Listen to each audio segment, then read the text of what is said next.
There we go. Perfect. All right. Good evening, everyone. I just want to introduce you to Ali.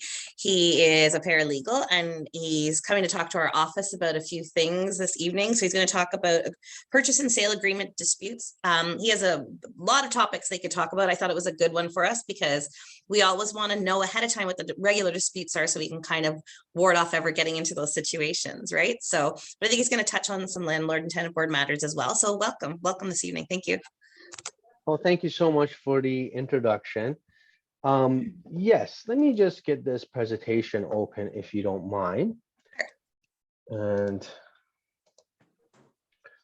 so first, I would like to introduce myself and our business to you. We are Paralegal Mobi, which is currently a brand of my business, Golabgir Legal Services. I'm going to get into that in a minute. Today, as it was mentioned, we are going to be talking about agreement of purchase and sales. And there's lots of topics to discuss, and we're going to get into it as the next slides. But I wanted to keep it a little bit simple today and start off with some general information that I think will go a long way. And I'm sure in future presentations, we could get into other topics as well. So a little bit about us. Paralegal.mobi is just a brand. It's a paralegal service firm, and we operate under Golabgir Legal Services. I have been licensed and running this business since 2015. Our staff includes myself, a licensed paralegal. I am bilingual. I do speak English and Farsi, and I do have 7 years of experience in real estate related disputes, which we're going to get into a little bit later on as well. We also have some other staff, Ms. Kathy Sanai and Navita Vijay Kantan, which are both licensed paralegals, and Navita also speaks Tamil. So if you do have any clients that require that additional help, she's always here to assist. Now, our services are a little vast. However, they are all focused within real estate related matters. For example, we handle small claims disputes. These are disputes that would typically be running through the Superior Court of Justice, the small claims court branch, and we could sue in that area for up to $35,000. We also handle landlord and tenant board matters, and we also provide litigation services at POA court. Now, you may ask, what is POA court? These are bylaw offenses, and how they become related to some of your clients would be if they have been fined due to some bylaw violation or building code violation. That is something that we could also assist with handling, dissolving, and also litigating if possible. We can also appear at different administration tribunals, which we'll get into at a later date. And we offer notary services.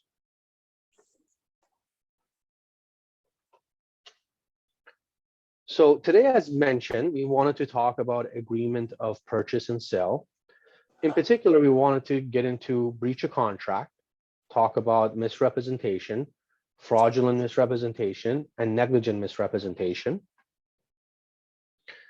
We also wanted to talk about failed obligations and tenanted units, which I believe would be a hot topic these days. So let's start on the agreement of purchase and sale. I'm sure you all know, since you all have much more experience than I do in this business, that all agreements must be done in writing, and no party can rely on verbal agreements. Now, this is part of a law that is written out under statute of frauds, which essentially means that if you don't have it in writing, it's not a valid, I guess, obligation that anybody would need to follow. However, a party can rely on representations. So let's talk about what is a representation. A representation can be an act or an omission. As far as the act is concerned, it could be a verbal communication, or it could be a physical act. So for example, it could be a statement that you make to the clients, either the seller or purchaser, or a physical act to confirm a statement that the client has asked you. For example, they ask you, does this place have any water leaking issues? And you wave your head. That is a representation just as much as you stating no. At the same time, keeping it quiet and omitting such in some information could also be a misrepresentation. For example, you have a seller property information statement where the seller has filled out, oh, so I'm just gonna minimize this, perfect, where the seller has filled out information about the property, you're fully aware of information, but you fail to confirm some issues that the property may have. For example, if a property has water related issues and water supply issues. A lot of this presentation is really based on my experience and some of the cases that I have litigated.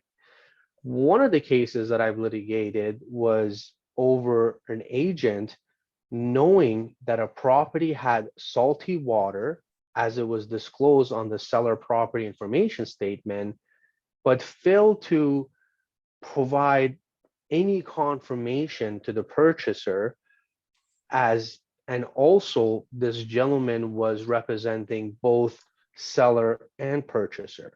So as you can imagine, this became a huge misrepresentation, and this is something that you may want to avoid. Now, we're going to take it a little bit step further, and we're going to talk about some of the defects that could arise at a property. And some of these would be latent defects and patent defects. A latent defect, it's a physical defect which cannot be normally observed. Giving you guys some examples will include damages within the walls, including plumbing or electrical, something that's not visible by a normal inspection. A leaking roof where there is no visible water damage, or some sort of an electrical issue that unless you conducted a full electrical audit of the unit, you will not be able to find, and foundation cracks. Generally, if the seller and the realtor could be liable for such defects if they fail to mention such issues. Now, I just want you all to remember that you don't have a duty to go and bring all the issues that are present within a property to the attention of the opposing party. Most likely that will hinder your sales, and you may have to accept a lower sale price because of these defects. However, when we're talking about these types of situations, you are supposed to bring them forward as part of the clauses.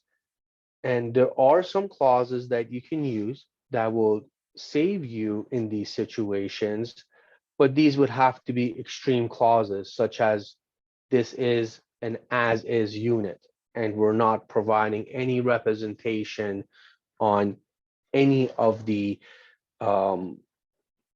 properties, I guess, any of the properties, foundation, wiring, or anything of that nature. The second part would be a patent defect. Now, these are physical defects, can be obvious and or visible. Some examples includes cracks in the walls, doors not closing, electrical outlets not functioning. Generally, a seller and realtor would not be liable for such defects unless they conceal the problem. Now, this can also be avoided with an inspection clause. However, I just want to point this out. If because I'm sure because of the way the market is, if there is no inspection clause, or if that clause has been waived or crossed out as part of your APS, the purchaser could still potentially bring a claim forward based on representations. So if the purchaser asks you if there's any issues with the property and you don't disclose everything and you waive the inspections, in some cases, you could still be liable.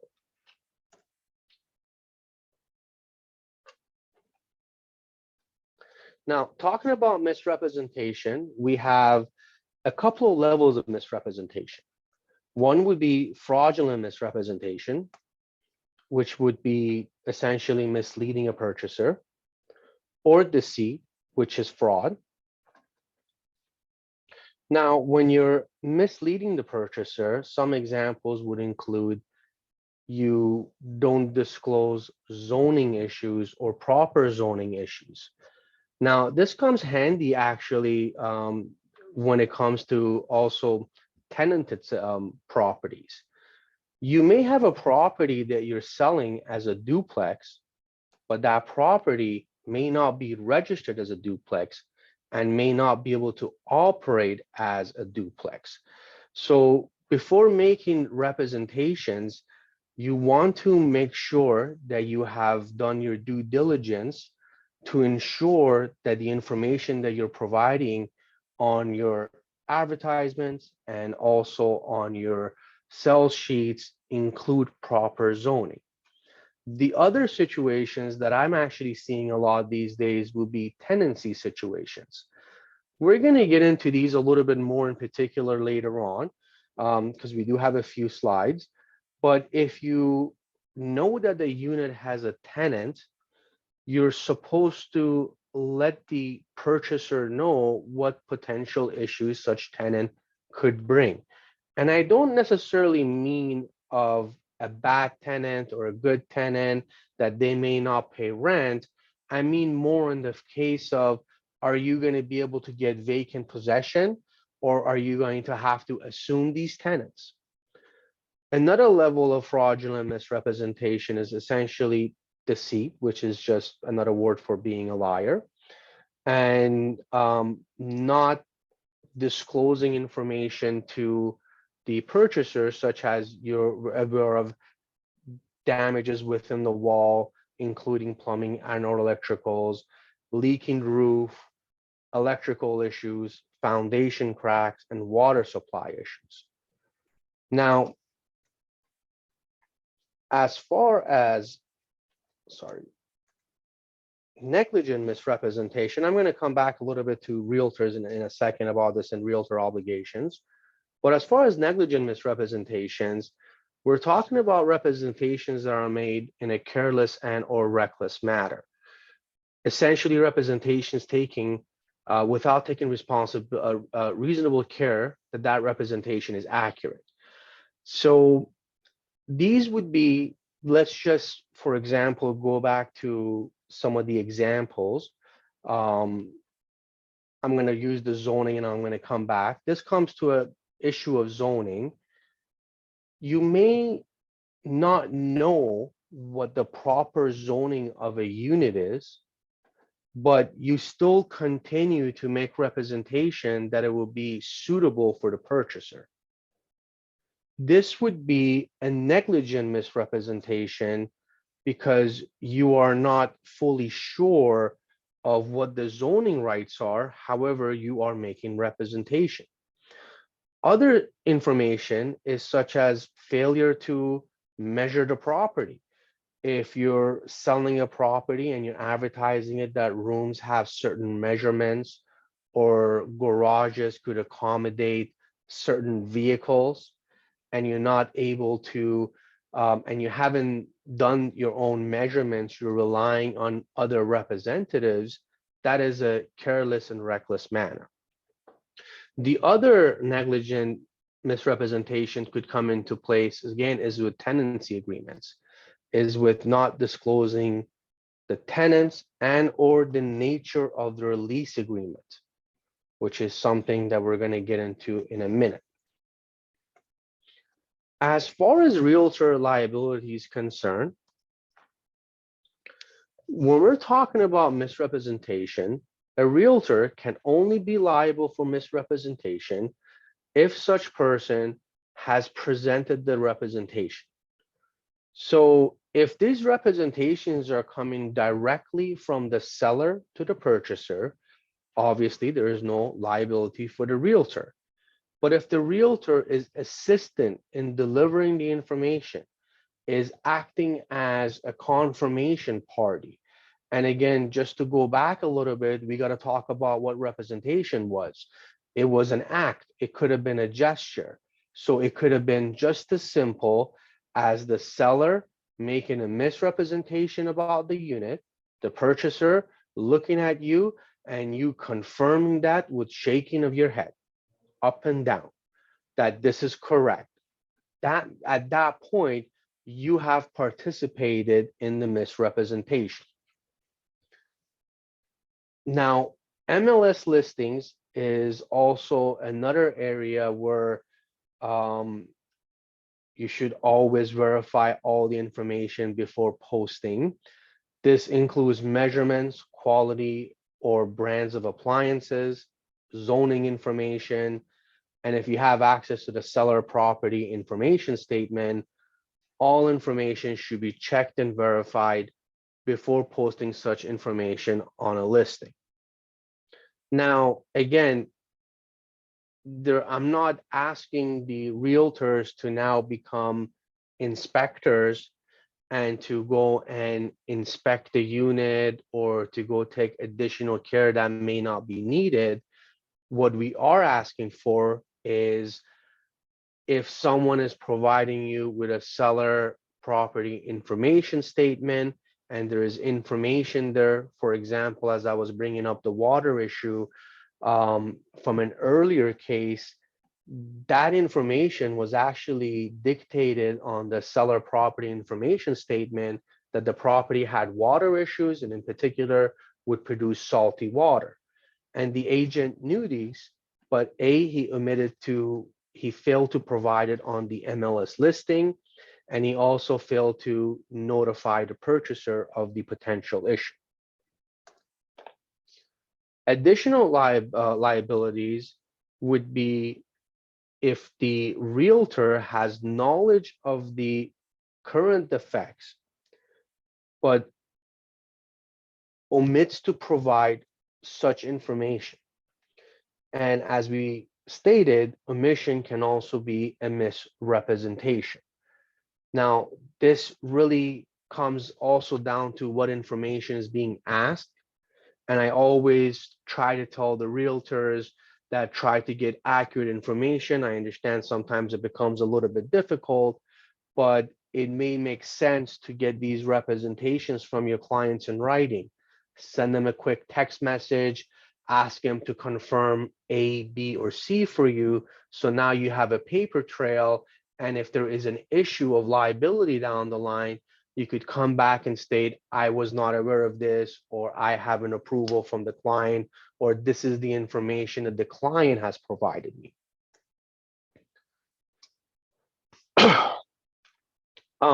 The other liability is providing representations about the property without having first-hand knowledge. This is a little bit important with some of the older homes that are on the market right now, because they may have appliances that are required to be removed by certain professionals from certain areas. However, the same appliances at a different zone may not be required to be moved from the home. And it may be a preference thing, for example, an oil tank.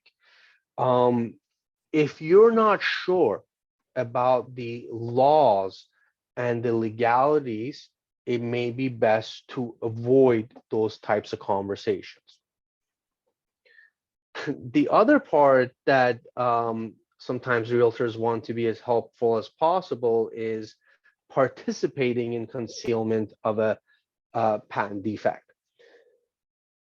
I had a case where there was a leaky roof, and my client stated when they visit the unit, they smelled paint, fresh paint, which was a little bit odd, as this was one of the last inspections. It was actually in right as spring had started, and they had visited the unit in wintertime, and it already seemed as there was a fresh coat of painting on the wall. As my clients moved in, they immediately found out that the roof was leaking, and that the paint was to conceal the watermarks. Now, when they've done a little bit more due diligence, they asked the realtor why there was a new fresh paint put on, and the realtor, again, without knowing what's happening, in writing stated, "Oh, I told them to do that to freshen it up for you." And as we did a little bit of a research, we found out that this was from definitely a water leaking issue. When you actually went into the basement, you could see the signs of massive water coming down and damaging walls. And for some strange reason, they had only painted the main floor and they had not done anything to the basement. So that was a very interesting and easy case for us. The other issue is failure to disclose details on the latent defect. Again, I'll just bring this up again. If you're having a big issue with the property, for example, a foundation issue, rest assured, if it does not get brought up at the purchase agreement, and if you don't make some sort of a clause bring in that understanding that this house has a foundation issue, maybe provide some sort of a discount, you will for sure have to face an issue down the line, just because of the amount of cases that I see with foundation issues. Most of the times when individuals go to the lawyers, they'll say, well, let's go after the brokerage, let's go after the realtor, let's go after the purchaser. Someone is going to have to pay for this. Now, there are some other issues that could come up with breach of I have a contract. question. Sure thing, my friend. Okay. Am I audible? I could hear you, sir. Yes, sir. So I have a case in one of the property which I bought for my client, and then I did home inspection before making it a firm deal, and then once the buyer moved in and they want to do the renovation, they found even during the inspection itself, I found the basement floor was not in the sense what, not flat. There were some wavy places. And then when they removed the basement boards and the laminate flooring, they found that there is a sinking of the basement flooring. So in this case, the seller agent, the listing agent, didn't say that basement retrofit statement, right? Generally they put it. She didn't put that. And then so right now the buyer and the seller lawyer are talking about actually. So what do you think in these kind of cases, what we should do actually? I did the home inspection, but then we can't find out during the home inspection. I would have considered the structural engineer to get some guidance or support on that, but that time we didn't do that actually. Right. So I think one of the first issue here is I'm not sure if a home inspector would even catch that. Like I would have to just double check to see what their scope would be. That being said, we do need an expert in this situation to come forward, and there are a lot of expert engineering firms. And what these people will do is they will inspect the land, they will inspect the floor, they'll take samples, and they'll provide a report on how long this has been happening. And they could also provide reports on based on the laminate and how it was walked on, and if it's a new laminate or an older laminate. And I think based on all that information, we could potentially put that down as a latent defect that the seller was concealing. Yeah, that's correct. Now, Because they did some work on the house, but they didn't inform us beforehand. We can see some patchwork has been done, and then they were always considering. Even when I go for a first and second visit, the seller always being with us. Actually, she's not even moving from us. Actually, she's always coming and following us. this is perfect. So this is exactly the types of situations that we're talking about. You know, they're participating in trying to conceal something. So you mentioned something. Has this property closed already? I think you mentioned that, but the Yeah, lawyers are it's already talking. closed. It's already Okay. closed, but my client doesn't want.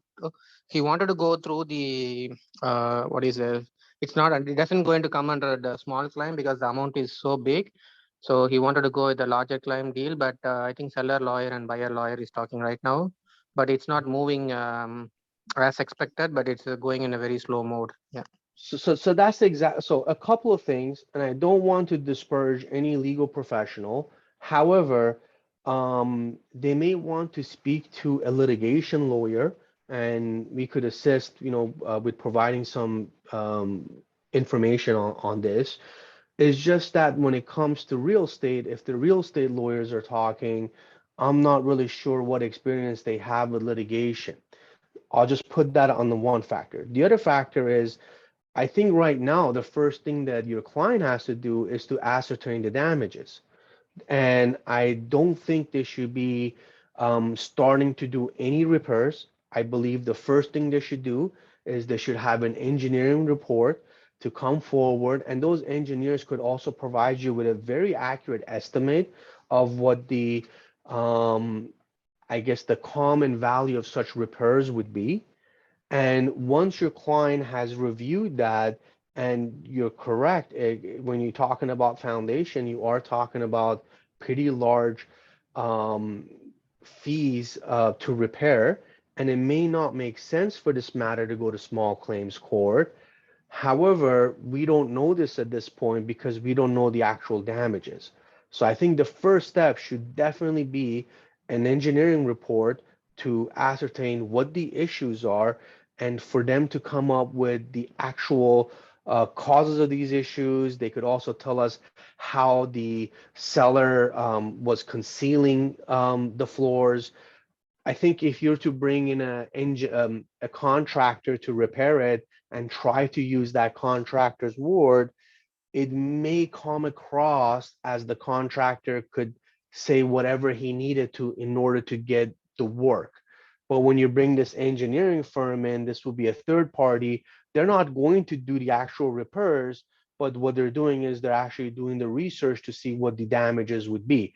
And potentially, maybe that would also allow the real estate lawyers to negotiate a settlement before it goes to litigation and cost them hundreds of maybe 50 to $100,000 in legal fees, because going to a superior court, it is a more expensive route than a small claims court.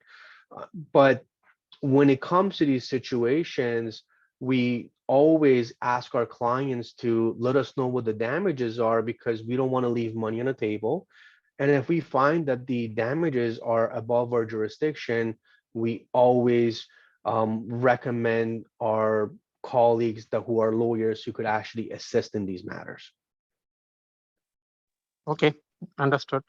Thank you. Thank you for the explanation. Awesome. Yeah, no problem. So just to continue and come back to other breaches of contract, there are some obligations within the purchase agreement. For example, failure to leave the property in a broom swept condition. Now, these are also matters that we could bring forward to the small claims court, depending on how big the unit is and what the purchasers did to mitigate the damages, who they hired, how much money they spent. Um, Other breaches could be just a straight abandonment of the APS, and this could happen for many reasons. Improper removal of fixtures, failure to obtain financing, and generally just failure to close the transaction.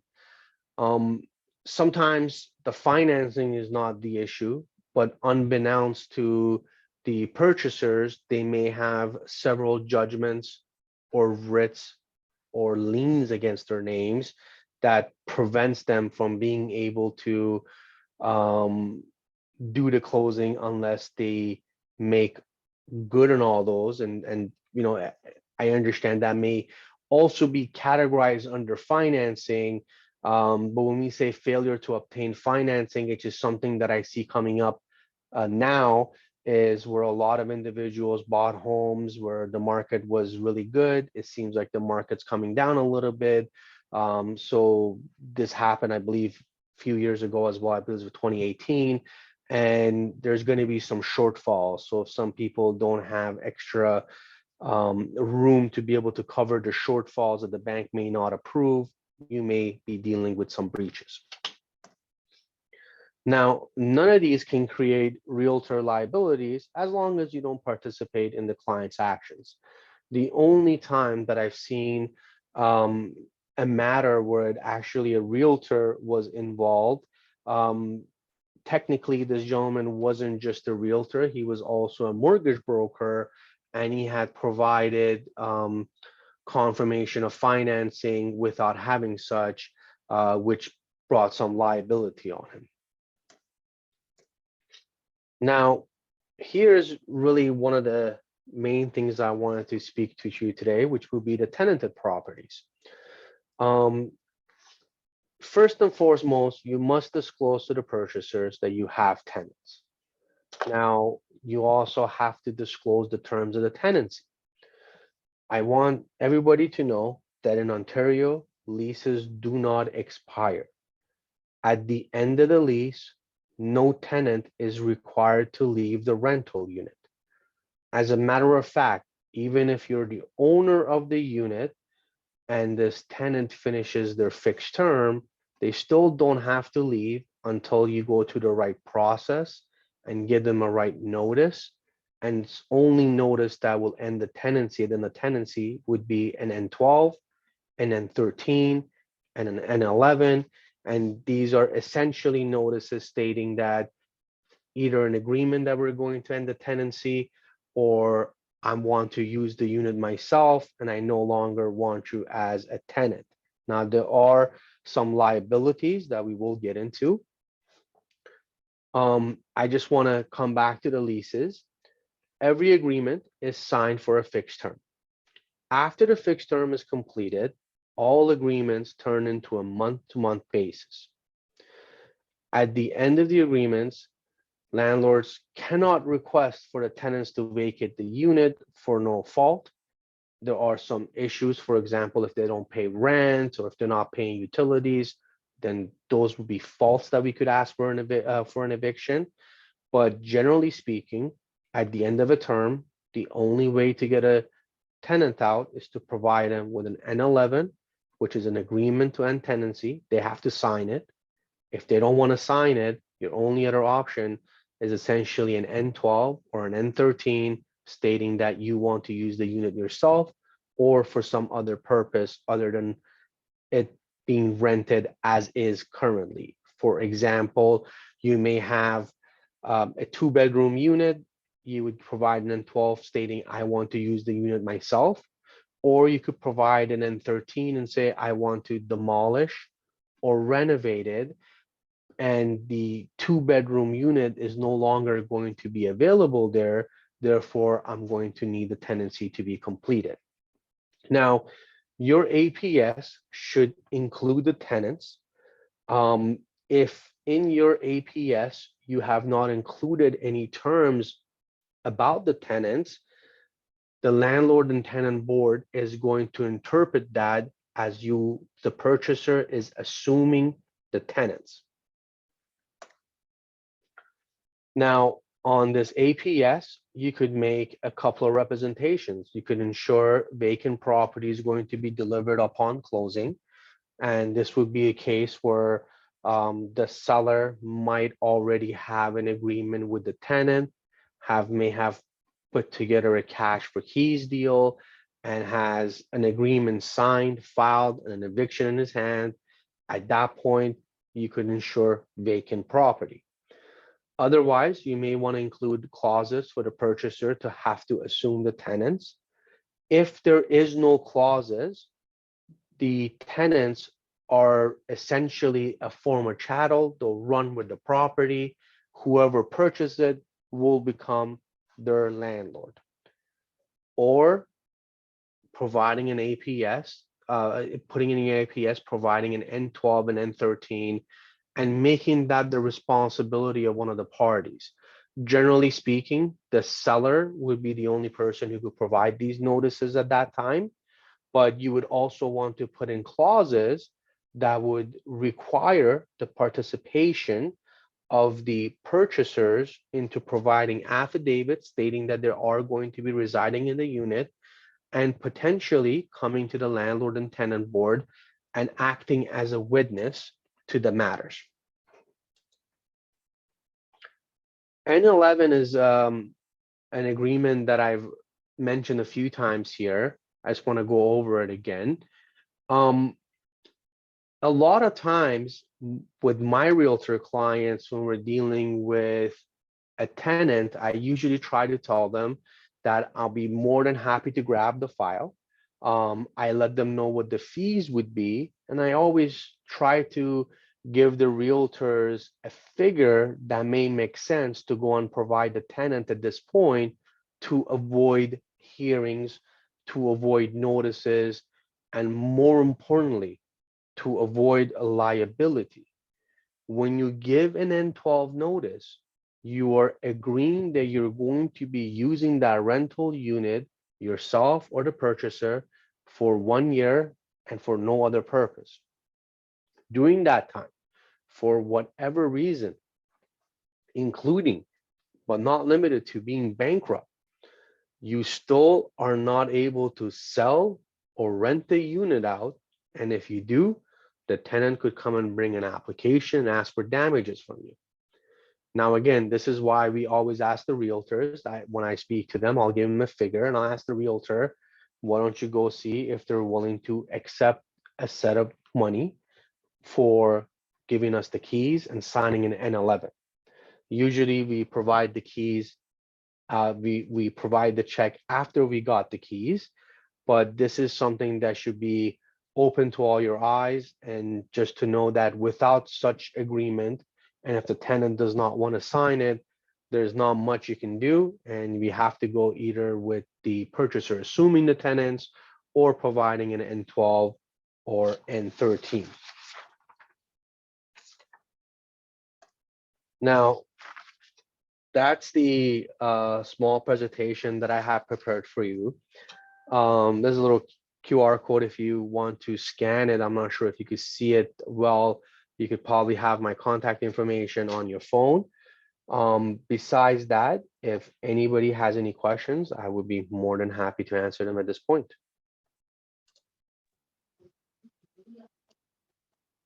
Oh, should I put that back up? Here you go. Anybody have any questions here? I think we have one in the office here. One sec. Yes. Go ahead.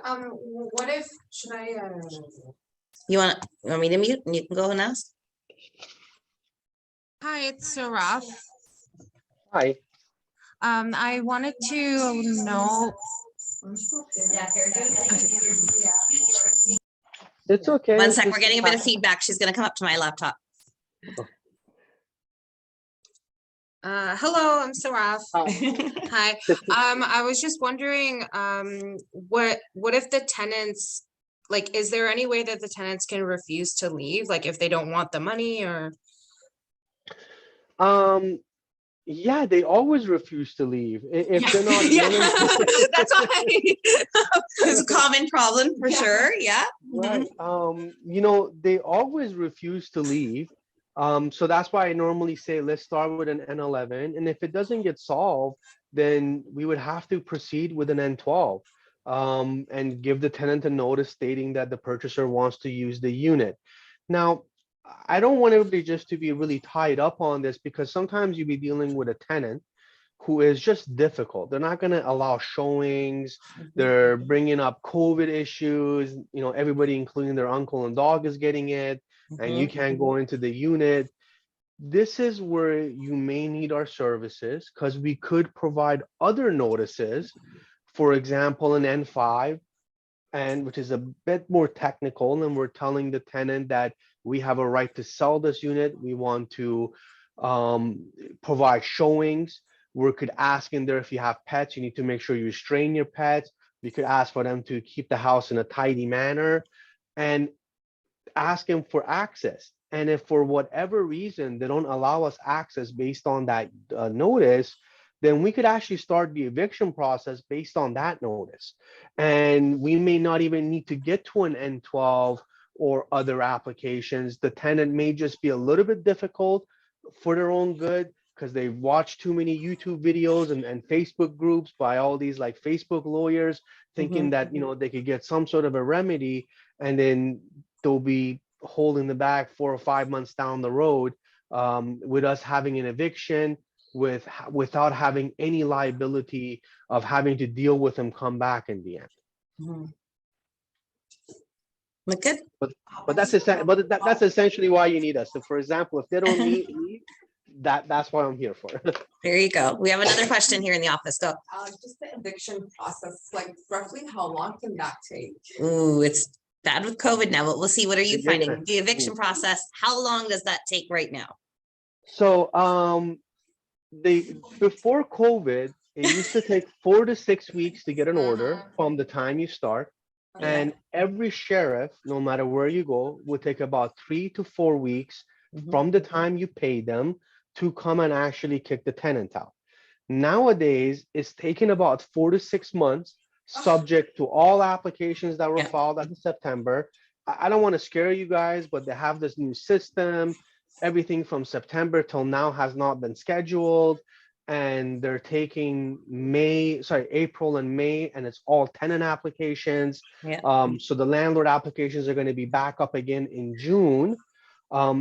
They are getting a little bit more quicker with them, but I would still say 4 to 6 months to get an order, and again, just 3 to 4 weeks for the sheriff to come out. I had a matter that I had in, and before I could even get a Zoom trial, or like, you know, a Zoom meeting with them, we just resolved it on our own because it was about 6 months with the client dealing with the tenant. So yeah. Yeah, I think I'm just gonna have to contact this guy on my own time, because like with tenants, I've had issues with they're paying the rent, but they're creating damage and all this stuff, and they're not leaving, and yeah, it's been tough. So Nightmare, yeah. Yeah, we could deal with all those. Yes, we have lots of those. Well, we have a good contact now for sure, right? For sure. So once they get the eviction order, it takes like the sheriff 4 to 6 weeks to get them It out. takes him, it used to take 3 weeks. I don't know, is it taking longer than for the sheriff, 3 to 4 weeks? It's the same process. And actually, I'll be very honest with you, in like 7 years, I've done maybe 150 evictions. Maybe 2 of them actually required the sheriff to show up, because the process is the sheriff will they'll show up to the unit, they'll post a note on the door, basically saying, we're coming in the next couple of weeks to kick you out. They won't even tell you when. So normally when people get that, they start packing up and they go. As I said, in all my career, it's been like 2 to 3 times. And I'm just gonna to be quite honest with you. The people that waited kind of made me laugh. One of them was an extreme drug addict on ODSP, and it's like we could never get a penny out of him. And then when the sheriff is coming, he wants to do a walkthrough. And I'm like, we just go. We don't need a walkthrough. Like, there's nothing that's gonna happen here. Like now we're gonna sue you for more than the $35,000 that you owe. So most of the times when they get that letter from the sheriff, they usually leave, because the sheriff comes in a police car. It's a different situation than me going and knocking a door and talking to someone there, or yourself. So what happens sometimes to single mom and kids? They also can sheriff cases. The sheriff can, yeah. So they're asking if it's a single mom and kids, can the sheriff kick them out still? The sheriff does not care who you are, to be quite honest. And there's no laws, because I know there's some myth that says, well, they're not going to kick you out in the middle of winter. They're not going to kick you out if you're old or disabled. As a matter of fact, I was, I think maybe Navita could maybe talk about this too. I was in Mexico on a trip. We were evicting like a rooming house, and they had like a really old lady, and the cop was like crying on the phone. Like, I don't care, let him out. We're not going to wait for anybody, because we're not going to start the process all over again just because you're crying. Yeah. Now, as far as the landlord and tenant board goes, they do usually ask individuals if there are any other factors that they should consider before they provide an order. Nowadays, I usually ask for a standard order, which is an 11-day order for eviction. The reason is I provided notice 6 months ago. I gave them 2 months to leave. They haven't left. Now we're 6 months later. There's no need to delay another 30 days or 60 days. Mhm. That being said, if a person is being reasonable and they ask for maybe a month, maybe 2 months, the board will allow it. But in my experience, most people ask for 6 months, and most judges are like, okay, we're gonna go with the standard order, because it's just not gonna do, like, it's just not gonna happen that way. Mhm. And what about the liability? Sometimes they break everything.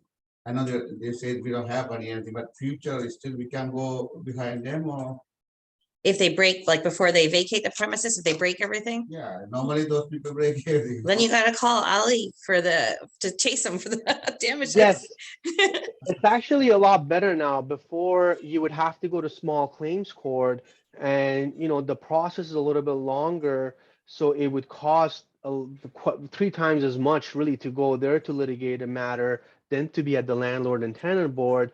But as of September of this year, they've changed the rules.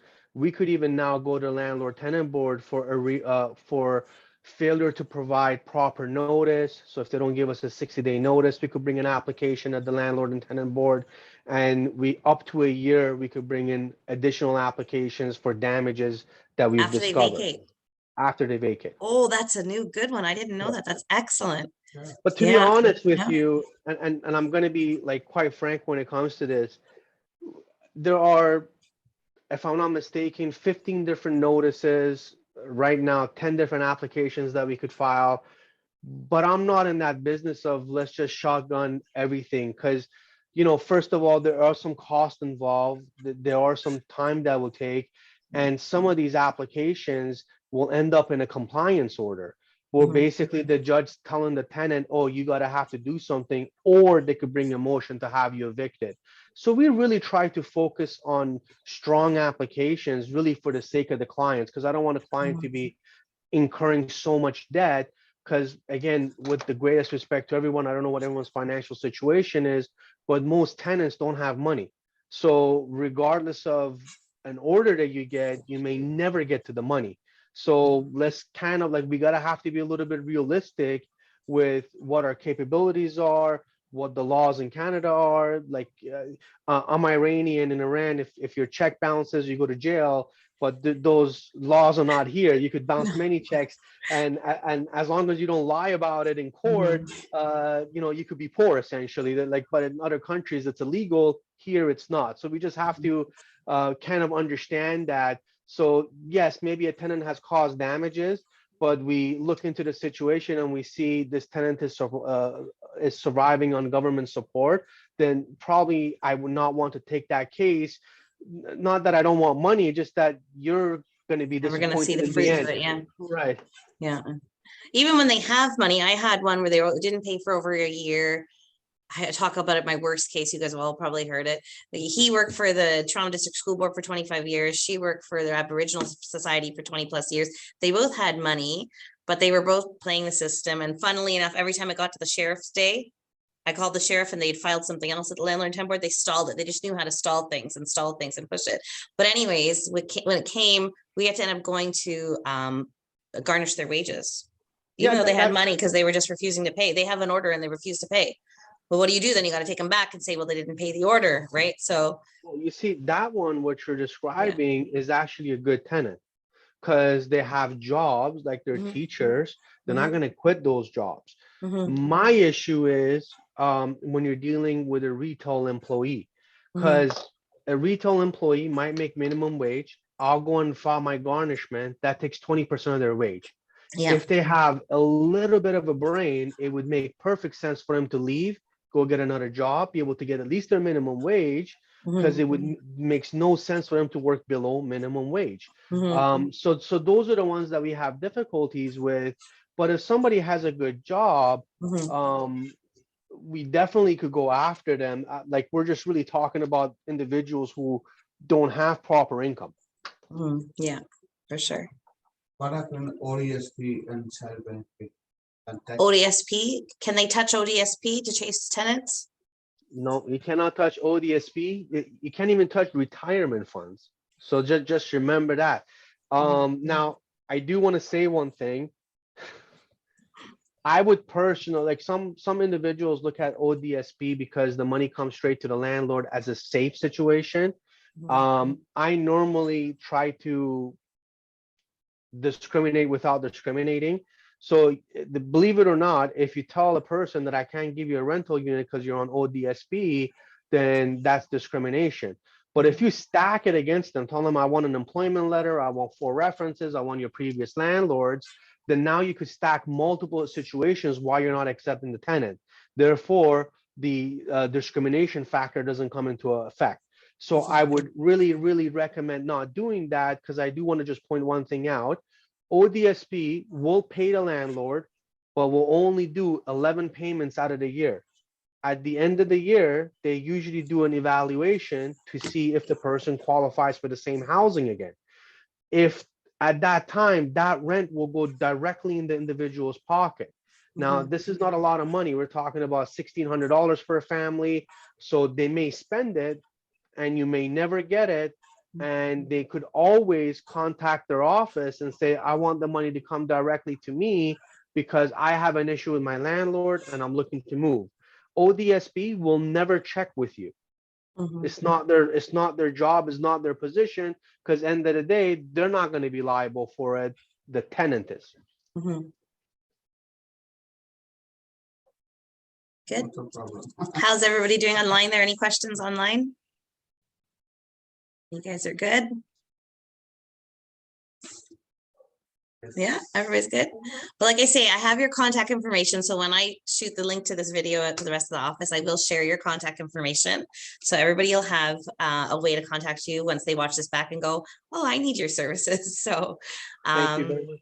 yeah, thank you very much for talking to us this evening. We learned a lot. I even learned about the new things coming in September. So that's awesome. It was last September. It's already here. Oh, that's good. I thought you were talking about this September coming. No, I'll touch wood. I haven't had, the last thing I filed for landlord and tenant board was for a client, like I said, in the not 2021, 2020 November. And by that February or March, when I was trying to follow up, we'd resolved the tenant matter because they hadn't even got around to us for a hearing. So that's maybe good. I should point one other thing out too. With all due respect, none of you have standing to appear at the landlord and tenant board, and none of you have standing to sign any of the notices as a representative of the landlord. Unless you're a member of the law society, you will get kicked out of the landlord and tenant board, and your notices could be invalid. So I'm never the type of a guy that says I have to do all your notices, because a lot of them are very straightforward. But I always say, make sure the landlord signs it. Yeah. Like, especially after September, make sure your landlord signs it, because it will be a defective notice. I just want to point that out. Yeah, for sure. All right. Well, thank you very much. Thank you. Nadi. Have a lovely weekend coming up. It's already Thursday evening. And Yes. hopefully we'll be seeing your face again in this office. You'll have to come and Thank visit you. us in person one day and have a coffee. Definitely. I want to thank you and thank everybody who listened to this presentation today. I really appreciate it.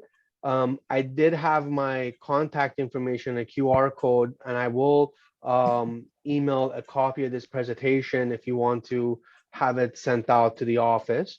Awesome. But if anybody has any questions, feel free to give me a call. I'm always here to help. Awesome. Okay. Thank you very much. Thank Have a you. good evening. All right, bye for now. Thank you.